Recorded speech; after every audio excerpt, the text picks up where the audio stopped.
In Hollywood, California, a tribute was held at the American Film Institute for a special group of filmmakers. Filmmakers whose credits never appeared on the big screen. They were a team of photographers, producers, and technicians who put together hundreds of classified films for the Department of Defense and the Department of Energy. Their jobs were shrouded in secrecy. The atomic bomb blasts they filmed were a matter of national security. Now, 50 years after the opening of their secret film studio, their story can be told. Operation Crossroads was the first series of atomic tests following World War II in 1946. Because of the lack of adequate photography during the bombing of Hiroshima and Nagasaki, the U.S. government placed high priority on motion picture and still photography to record future atomic and nuclear tests. Virtually every type of camera available in 1946 was employed on Operation Crossroads.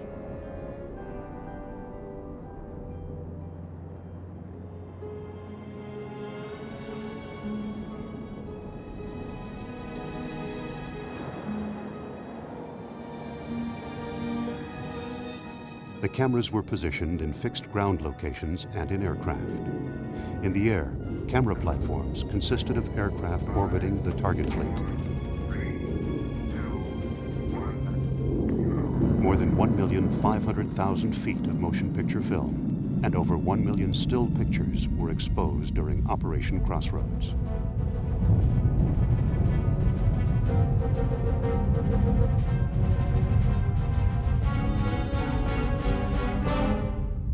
Crossroads became a landmark in photographing atomic weapons tests.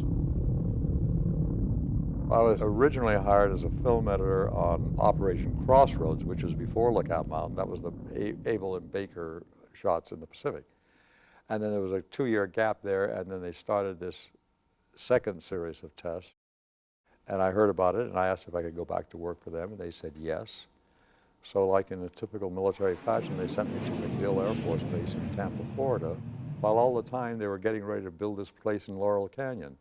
So about a month later, after being in Florida, they sent me back here to Hollywood, and I lived just a few miles away. I lived on Gardner Street in Hollywood. You know, I went up there, this strange place at 8935 Wonderland Avenue. I was employed already, and they said, bring a hammer and pliers and screwdrivers because we're building and remodeling this place.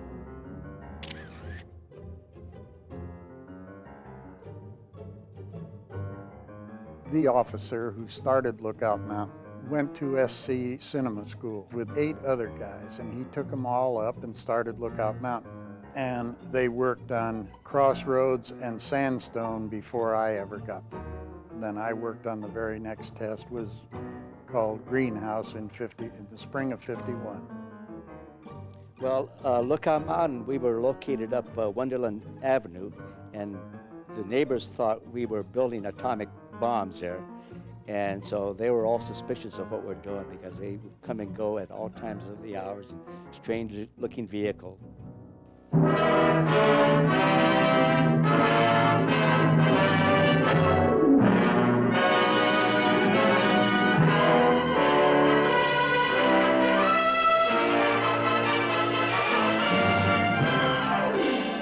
Lookout Mountain Air Force Station, a photographic installation of the Aerospace Audiovisual Service, Military Airlift Command, and home of the 1352nd Photographic Group, containing facilities to accomplish all phases of photography. Staffed by both civilian and military filmmakers of the United States Air Force. Photographic documentation of Air Force activities. The production of scientific films, technical films, training films, informational motion pictures, for the Atomic Energy Commission, for joint Army and Air Force exercises, for civil defense, for the Air Force, as well as other government agencies. Lookout Mountain's facilities included a full stage, 2 screening rooms, processing of 16mm and 35mm motion picture film, optical printing capabilities, a still photography lab, animation department, an editorial department, extensive film vaults, and support facilities. The laboratory was required to conceptualize projects, research and write the scripts, photograph, process and edit the films, score the music, and provide final release printing. All personnel of the lab were Q-cleared for access to top-secret restricted data. The location of the studio in Hollywood gave its personnel ample opportunity to test new photographic equipment and techniques. They always made what they called a commander's report that was shown to Congress, and that's how they got the appropriations for future tests and for the programs that made the scientific discoveries and what happened to weapons and different things like that.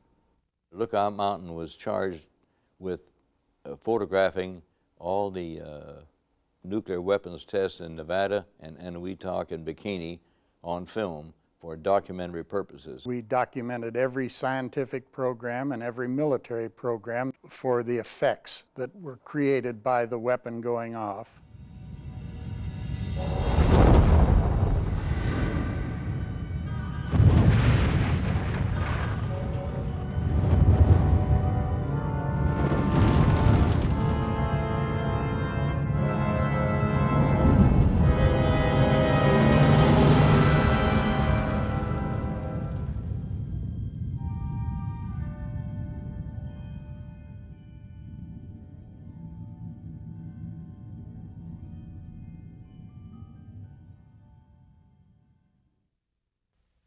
But the excellence of a photographic record depends upon the production facilities behind it. That is why Lookout Mountain Laboratory had been established at Hollywood, California, close to the labor market of skilled personnel, and yet satisfying all security requirements. This modern motion picture laboratory had been set up by the Air Force to serve the needs of the Atomic Energy Commission. At that time, they didn't have a lab yet. The film went to the labs in Hollywood to be developed. The labs in Hollywood had security channels that were approved by the armed forces so they could handle the stuff. Security was important too, and careful accounting had to be made of all film at the same instant that the photo crews were being congratulated for the success of the missions and the excellence of the photography. The top secret natures, if when you photographed any weapon or test device so that would reveal the size of it, the shape, the weight, or the construction of it, that was always top secret. Security rules are followed and records kept on all film issued or received. For stored in this vault are thousands of cans of irreplaceable and classified film, millions of feet documenting the atomic energy program as well as Air Force footage, currently being produced at Lookout Mountain. Small wonder, nothing is left to chance. The doors are often firmly locked, guarding those men and women who, like these negative cutters, must handle this film in their daily work. I guess it was important. I guess, you know, it's a need to know, and it didn't need to be declassified. It was going forward under controls of classified restrictions. And if you needed to know something, you got to know it. Everybody at Lookout Mountain had a top secret clearance, and everybody had a Q clearance for the Atomic Energy Commission. But there were lots of things that, you know, on projects that I wasn't working on, that I didn't know really what it was all about. For a few years, 4 or 5 years, that we thought, you know, that was it. We were the only ones that had it. But then the Russians suddenly had it, and French and English. It's a matter of just, it's technology, and it can go forward in any country. Well, usually when they would have a nuclear test in the Pacific or Nevada, it was in the papers. The government would announce, the Atomic Energy Commission in those days would announce they're going to conduct some tests in the Pacific, at ENIWETOK, or in the Marshall Islands, usually they would say, same thing in Nevada. And after the tests, a lot of times they would release pictures of the detonation after it was over, when it was a nice, pretty picture stage. So those got released so the public knew what was going on, but only that there were tests going on. The same thing, our families knew we were there and photographing tests, but they didn't know any particular things about the tests themselves.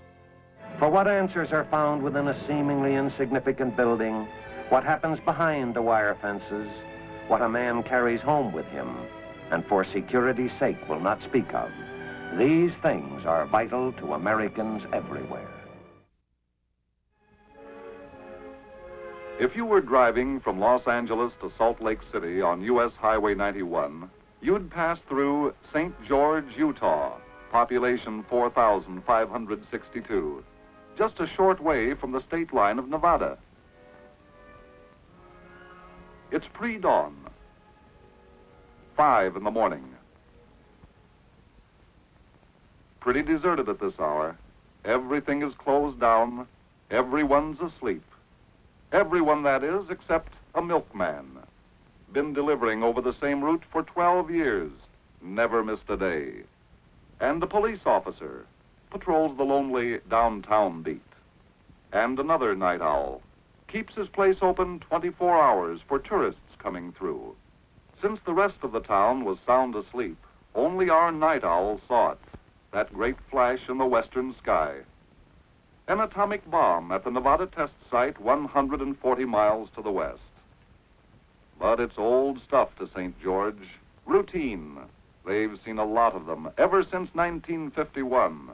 Nothing to get excited about anymore.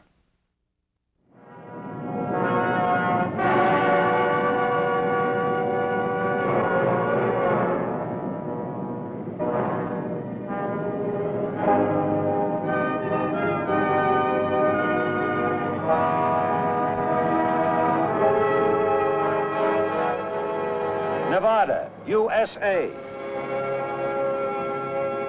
This is the valley where the giant mushrooms grow. More atomic bombs have been exploded on these few hundred square miles of desert than on any other spot on the globe. Little bomb.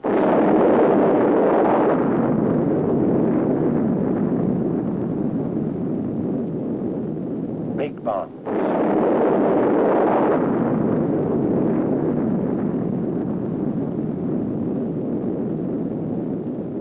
Low bursts.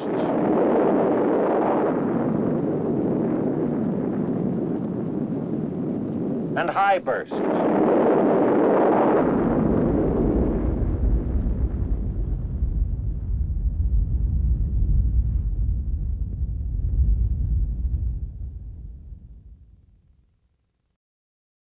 I know the first one is one you'll always remember. It was in Nevada. It was a reasonably small device. It was just before dawn, so we see the light go off and you're so busy watching the light the first time and you forget about looking for the shock wave. And the shock waves that comes across the desert when it hits you, just a big bang.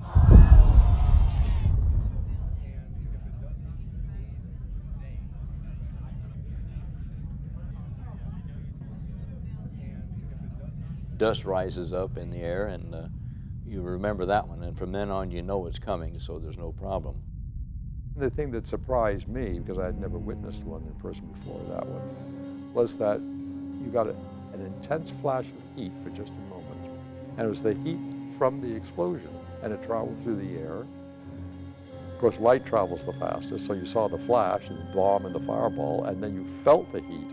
And it was sometime after that, really, that the shock wave arrived, and you felt it in the airplane. And it wasn't a shock wave that shook you completely, it was just the airplane just sort of slid sideways. But by that time, the fireball was, way up and dissipated. There was no more fire in the sky. Normally at Mercury, Nevada, we were about 4 miles was the closest we would get to stand in the open and photograph them. We used to put cameras in steel containers much closer and run them remotely. Maybe sometimes we could go a little closer if it was a small yield weapon.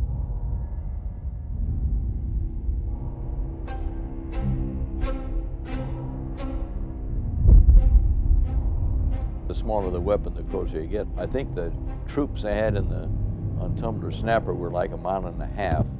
Then I was about 2 miles back. I had some remote cameras in that area.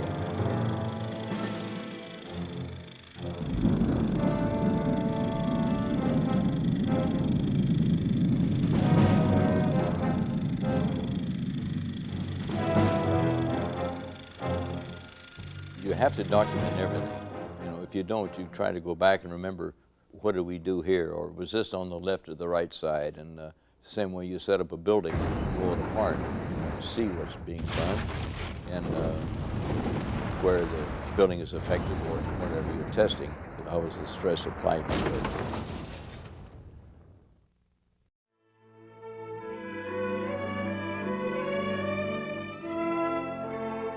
While the shape drops, every aspect of its performance is captured for later evaluation in the laboratory.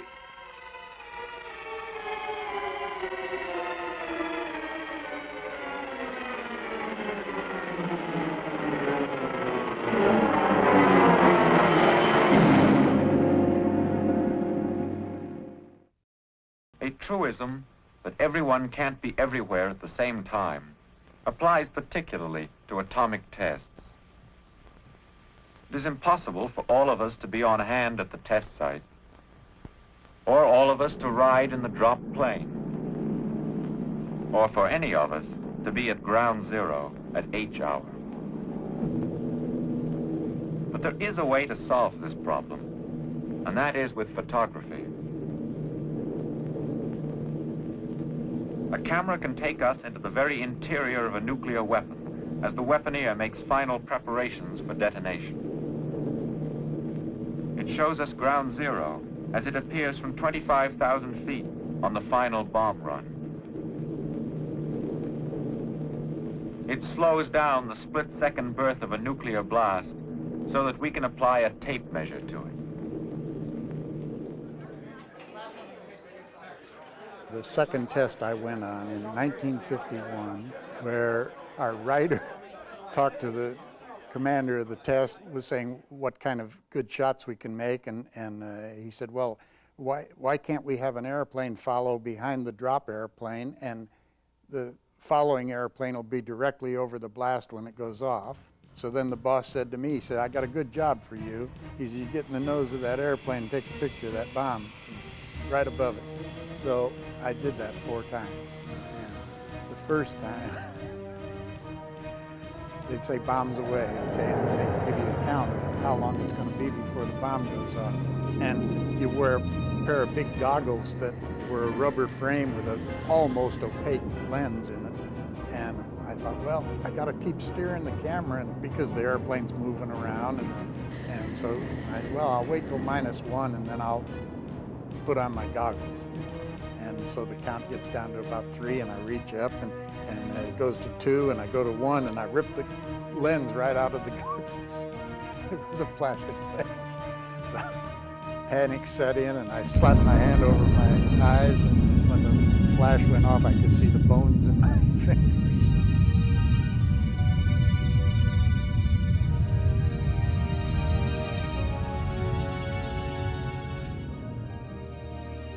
One afternoon, I was at Lookout Mountain, right here in Hollywood, and I got a call from a Woody Mark, I think he was a major at that time, and he was in Nevada. And he said, "George, I need you out here tomorrow for a special test." So he said, "Catch a plane and come on out." So I did. I got there that night. And what he said, "Tomorrow morning, you're going to go out with 5 other guys, and you're going to be standing at ground zero." I said, "Ground zero?" He said, "Yeah, but the bomb's going to go off 10,000 feet above you." I said, "Well, what kind of protective gear am I going to have?" Well, he said, "None."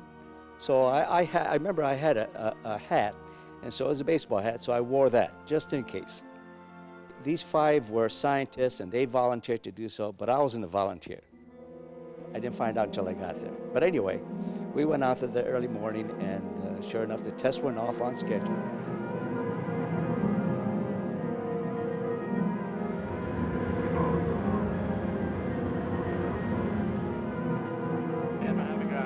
Radio check, taxi 12.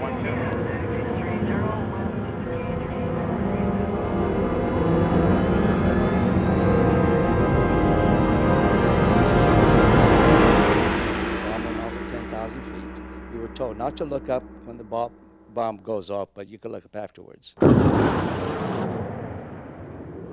When the bomb went off, I could see the ground light up. And afterwards, I looked up, and you could see the donut-shaped cloud where the bomb went off.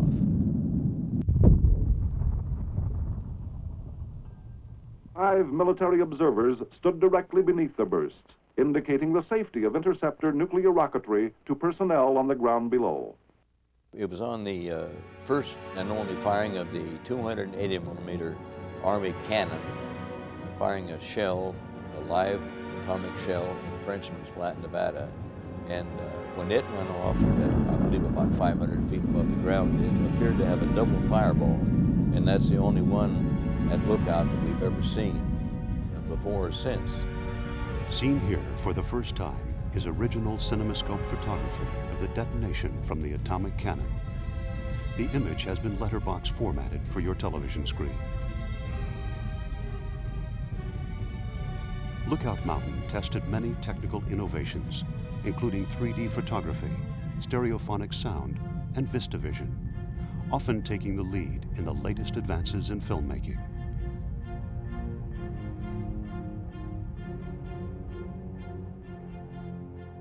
The day of the test and the test itself, it's a very technical operation. They have their cameras and their film. They don't pick their locations. They might suggest to the person in charge of the whole operation where they want to be, and if it's safe for them to be there and okay for them to be there, they're there. They're all connected with information, intercoms and so on. They know what time is going to be the test time, and they're rolling for that, and hopefully everything works out all right. No one directs an atomic bomb going off. Once somebody pushes the button, it's out of control. Attention, please. Minus 15 seconds.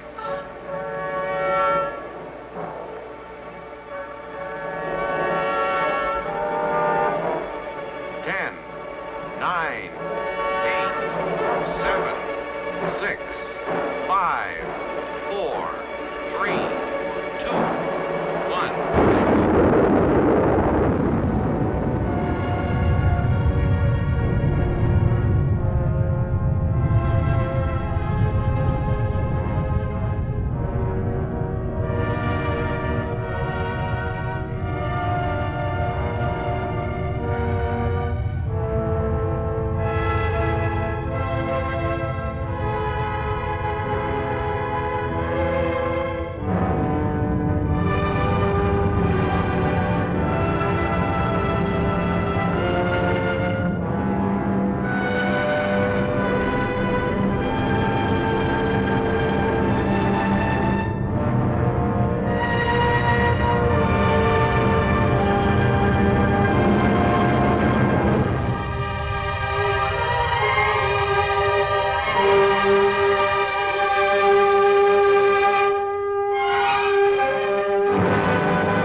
There were several of my relatives that died at Hiroshima and Nagasaki, and so I knew how terrible it can be when one of these goes off.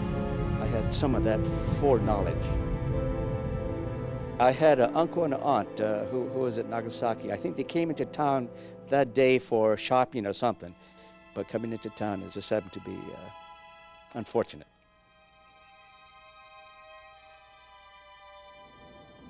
I remember one test in Nevada where they brought in some pigs and monkeys, and they propped them up, they had their eyes open and so forth.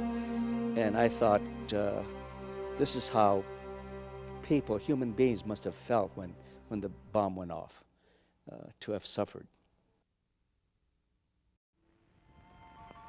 In the beginning, we are told, a voice spoke out in the endless depths of space to say, "Let there be light." Constantly and always since that day, the visible light which flashes between the stars has been paced by a powerful twin, the unseen glow of radioactivity, produced by the monstrous nuclear furnaces which are those stars. They issue bursting floods of radiation and showers of particles too tiny to be matter as we conceive it. Radiation and particles which flash through all space until they strike other matter. And in their striking, they alter that matter and create still new flares of radioactivity. Dead asteroids, suns, moons, or green planets. All matter in space receives this constant rain of radioactivity. So radioactivity is no new thing on Earth.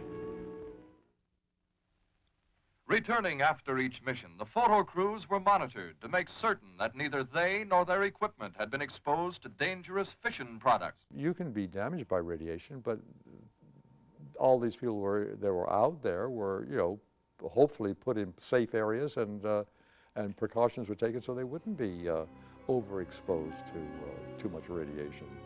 If you're going into a radioactive area after a shot, well, then you have coveralls and booties to fit over your shoes, and they were taped. Your ankles were taped, your wrists were taped, and you had a cap on and a breathing mask and gloves. You'd go in there just for a minimum amount of time to collect some sample and then get out of there. And you were allowed so many millimetrons, and that was it. At the site, radiological safety teams monitor the radiation level. Scientists recover instruments that have recorded what you might call the fingerprints of nuclear fission. In the nuclear test zone, everyone had a film badge that he wore all the time. It was processed maybe once a week. When you were going to enter an area that was hazardous after a test, they issued you a separate brand new film badge. When you turned the badge in to the RadSave people, they would process the film and then read it on a densitometer to determine how much radiation you had actually received. I think that people talked about how many Roentgens they got that day or Roentgens they had here or there, but I don't think that nobody ever reached the critical point. Somebody was telling me the other day that there were probably 300 and some odd that were in the atmosphere. And I missed the first 5 that went off, was CROSSROADS and Sandstone. And then I missed several others because when you got too much radiation for that year, they sent you home. And I don't know how many times I was sent home, and I don't know how many weapons I missed, but I would say I probably saw 80% of them. But let's interrupt such an unforgettable tableau and first discover what went on behind the scene. Let's examine the planning and the preparation that made such a film record possible. This tower was part of elaborate photographic instrumentation to record the detonation of 3 newly designed and greatly improved atomic weapons. These were standard motion picture cameras to produce documentary footage in black and white and in color at both normal and advanced speed. This camera was capable of making 15 million pictures a second. At Lookout Mountain, the camera department had a variety of cameras, both 16 millimeter and 35 millimeter. We had 16 Mitchell cameras. We had the 35 millimeter IMO, and from that we went to the 35 millimeter Mitchell high speed and the BNC blimp noiseless camera for studio work.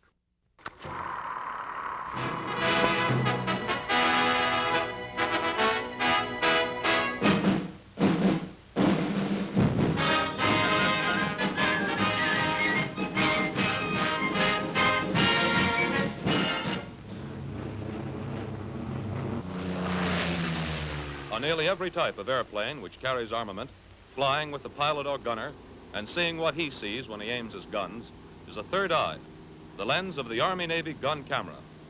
This camera records permanently the split seconds of gunfire during training or combat. The gun-sight aiming point camera, referred to as a GSAP, was developed just before World War II. It was a 16mm camera that had a 50-foot film magazine. It was mounted usually in the wings of an airplane and was hooked up to operate when the pilot pulled a trigger. In nuclear weapons testing, GSAP camera was used quite widely because they were small, lightweight, could run at 64 frames a second. They had their own motor, so you could set it up and trigger them electrically, and they turned out good footage if you put in better lenses.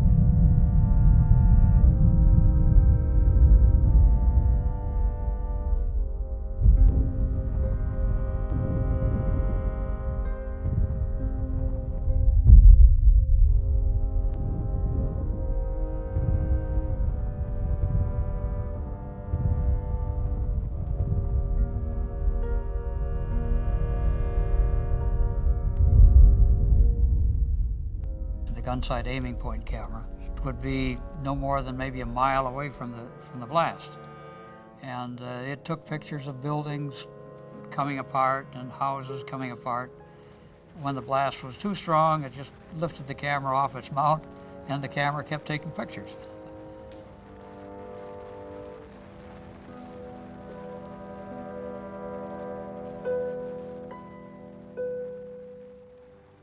Probably the biggest challenge was what kind of exposure do you use?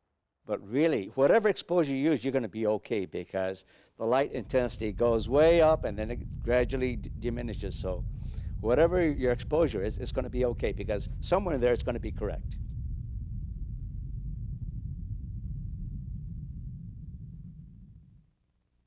We had people at Lookout Mountain who were very innovative in developing camera platforms and different kinds of unique equipment for the atomic test. The difficulties in obtaining this type of air-to-air footage led to the development of a more sophisticated camera housing, adaptable to several supersonic aircraft, allowing our technicians to use a variety of cameras without additional modifications to the aircraft or camera pod. Here is a sample of the type of footage being obtained. Like all good cameramen, ours do almost anything and go anywhere to get the shots they need. The EG&G did all the instrumentation work and we did the documentary work. And in addition, they made training films of different nuclear natures, how to load a bomb and things like this.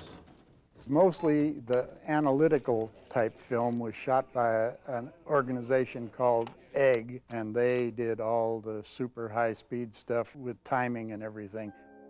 Technical photography on most atomic and nuclear tests was handled by a company called EG&G, or Edgerton, Germeshausen, and Greer. EG&G was founded by Harold Edgerton, a pioneer photographer and father of the photographic strobe light. Alumni of the Massachusetts Institute of Technology, Edgerton, Germeshausen, and Greer were responsible for the many hundreds of cameras which provided the technical and analytical photography, as well as providing the timing and firing circuits which set off the bombs.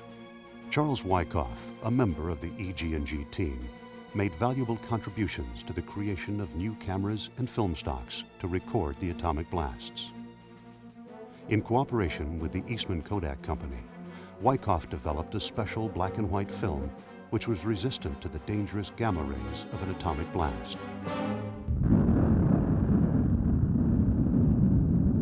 The principle behind the XR film is twofold. First of all, you've got several different emulsions of different speeds all put together, one on top of the other.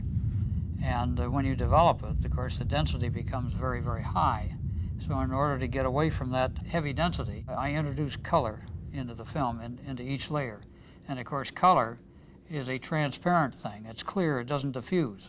And so you can make the arrangement anything you want, but in XR film, I happen to make the first layer, the most sensitive layer, as a yellow image, and the intermediate sensitive layer as a magenta image, and the slowest layer is a bloom image. And we learned a lot from this emulsion. In fact, Kodak learned a lot from it. And so later on, when NASA was getting ready to go to the moon, they had me develop a color film for them for the moon landing, which was really based upon this principle. In fact, all of the modern day color films are now based on this principle. A special camera called the Rapidtronic was developed at EG&G to photograph the initial burst of energy in the first millionth of a second. 6 cameras simultaneously captured the progression of the fireball as it vaporized the tower. Here, these images are combined to give the impression of motion. The cameras were mounted on racks up on top of a 300-foot tower in a cab. And so usually in each tower we had 6 cameras, and they were stacked one on top of the other. And this is so precise that we can have 2 cameras sitting side by side or 600 meters apart and have them go off within a millionth of a second of each other. And that way we can make these diameter measurements to make the efficiency measurements. Have you ever seen a river of molten lava? Or the catch of an Aegina capsule high above the Pacific Ocean? We have them all on film. This was the only self-contained studio, so to speak, but they had many detachments or squadrons around the country that did work for the Air Force, did documentary work for the Air Force or whatever was required of them. A blend of precision flying by the United States Air Force Thunderbirds and the peoples of the Far East produced an Academy Award nominee called Breaking the Language Barrier. There were detachments around the country to cover different projects for the Air Force. We used to go and photograph the Thunderbirds Air Force demonstration team. They'd gone on putting on air shows, so we'd photograph that. Here's a typical camera crew at work shooting scenes of an atlas. The 1352nd Motion Picture Squadron Detachment 2 was headquartered at Colorado Springs, Colorado at the Air Force Academy. And they handled photographing all of the missile silos in the central part of the U.S.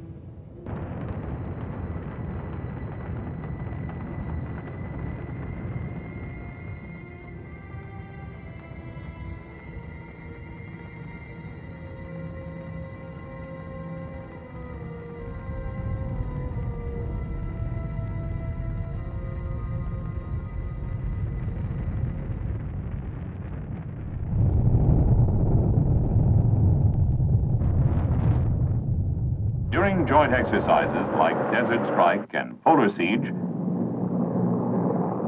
photographic personnel are deployed and work closely with units in the field to obtain documentary and record photography. It was at the Holloman test track where we photographed this chimp's preparation and test for the accelerated Gs with which man has moved out into space. Using a special mount developed at Lookout Mountain, we recorded his high-speed run on this test sled. At times, cameras are run at high speed to record spectacular events like this napalm attack on a simulated Cuban Missile Guidance Control van. The result? Slow-motion photography for operational analysis personnel of the Tactical Air Command. Here it is at normal speed.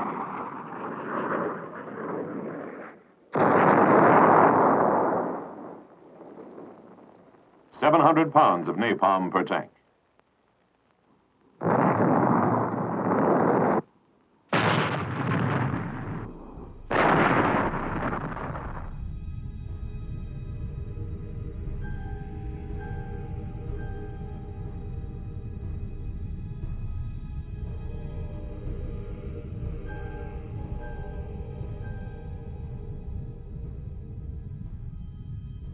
There were so many of them that were spectacular, but the one that I remember was the very first thermonuclear one that Dr. Teller was just running a test before it was really a bomb, but it was a thermonuclear device, and I think that was probably the most spectacular one I remember.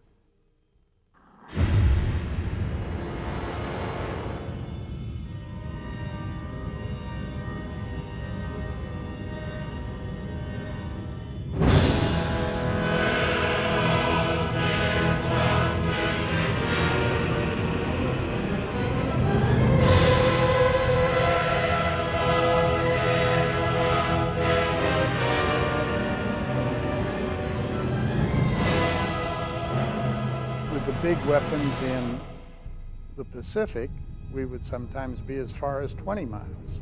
However, there were some of the last big thermonuclear weapons that went off.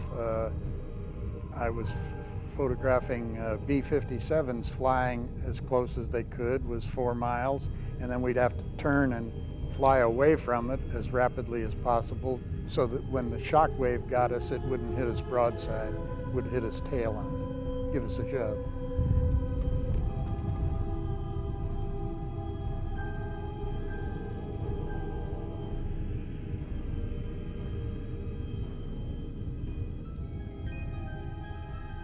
There only one time I was leery. It was on a device that was tested in Bikini Atoll. And at that time I was installing remote cameras operated by radio control on the island, and I would load the film in the camera, close it up, and get a helicopter ride out of the lagoon into an aircraft carrier where I'd stay there overnight, and then the next morning you'd come back in after the shot and recover the film.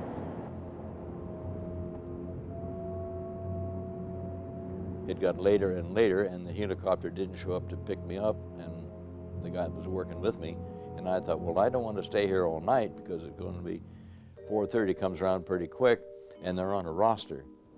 So they should know I'm missing, but maybe they didn't. They have a roll call every time before to account for everybody, and if they went through the roll call and my name wasn't, and I didn't answer the roll call, they would cancel the shot until I was found. So it was pretty safe. But still, you don't know that that guy hasn't crossed my name off and left somebody else's on or something. So. We will now examine the Wahoo and umbrella studies on visible surface phenomena, the dimensions and extent of spray domes, base surge, and waterways.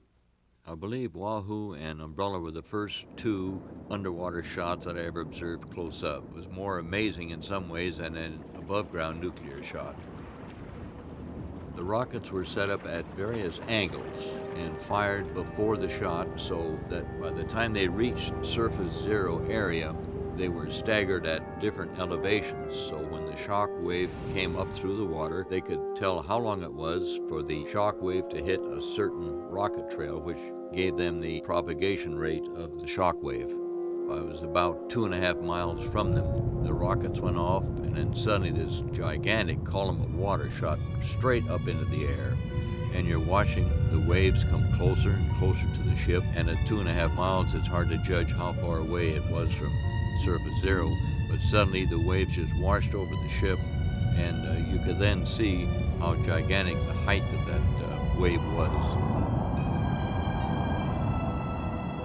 After the shot, it seemed to be a couple of minutes or so before the first wave came in, not very high, and up to that time the water had been quite calm at the beach, and then the first wave came in, then receded. The second wave came in and a little higher and also retreated, and the third wave came in, was the highest, and completely covered the island, about 4 to 6 feet high, and after about 10 minutes the water subsided, we could get down out of the tree. And a few minutes later, a light plane from ENIWETOK came over, throttled back his engine, and hollered, "Are you all right down there?" So we waved that we were in good shape, so off he flew.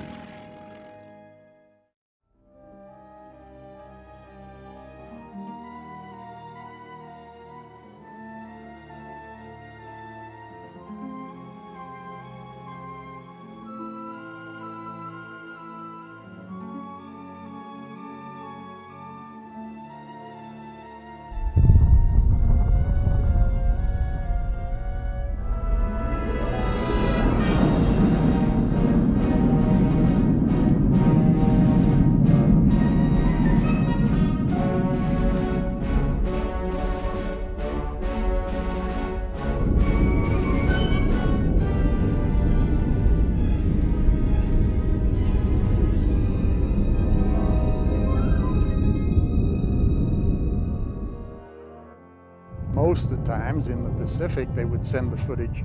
We had a courier, would carry it in, get it processed, bring it back to us so we could see it and see what we were doing right or wrong.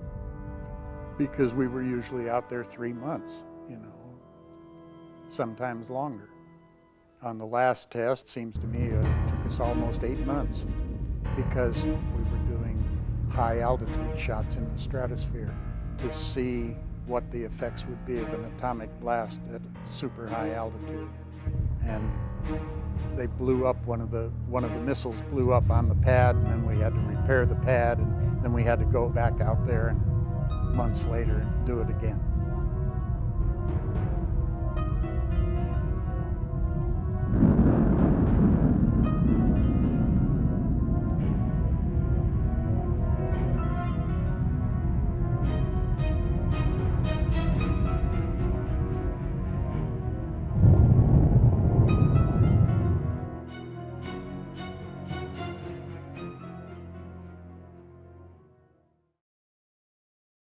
Lots of times on these tests, film would come in and we'd work around the clock, processing it, taking a quick check to see it look okay, and giving it to a courier to go right back out to the test area. The most spectacular were in the Pacific, these hydrogen bombs. They normally went off right at sunup or just before the sky started getting light. And you had to look away at the initial blast, but as you look to it afterwards, you could see the mushroom cloud developing, and you could see this eerie ultraviolet glow in the cloud. And I thought that was so spectacular, so meaningful in terms of how powerful that bomb was, that I still picture that vividly in my mind.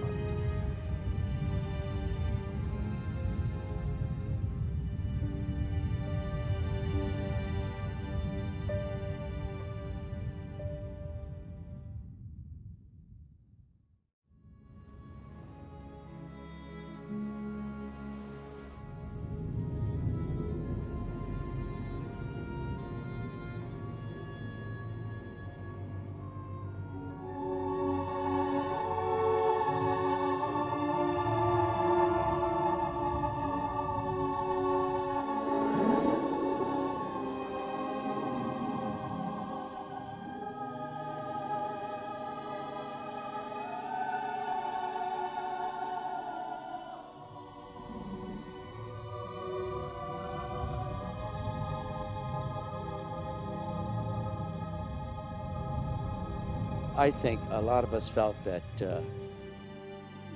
what we were doing was very important to capture the imagery of these atomic tests and devices.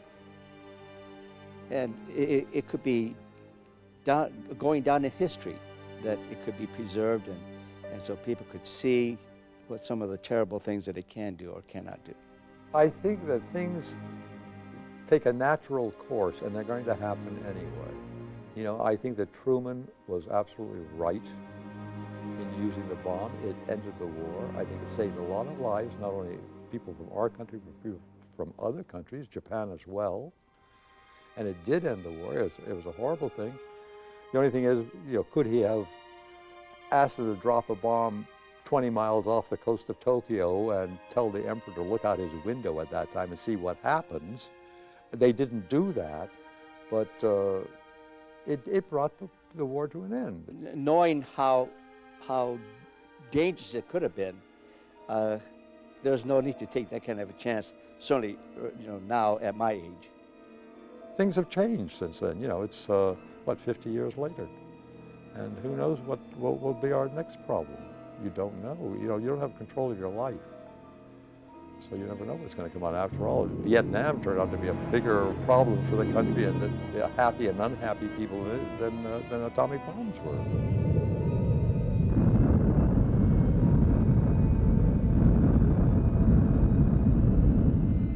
I think it's very important, yes, to preserve the records. But as far as additional testing, I think that what we're doing is right, that there should be a ban on further testing. I communicate still with quite a few of the people there from Lookout Mountain. I think we were like a family, definitely.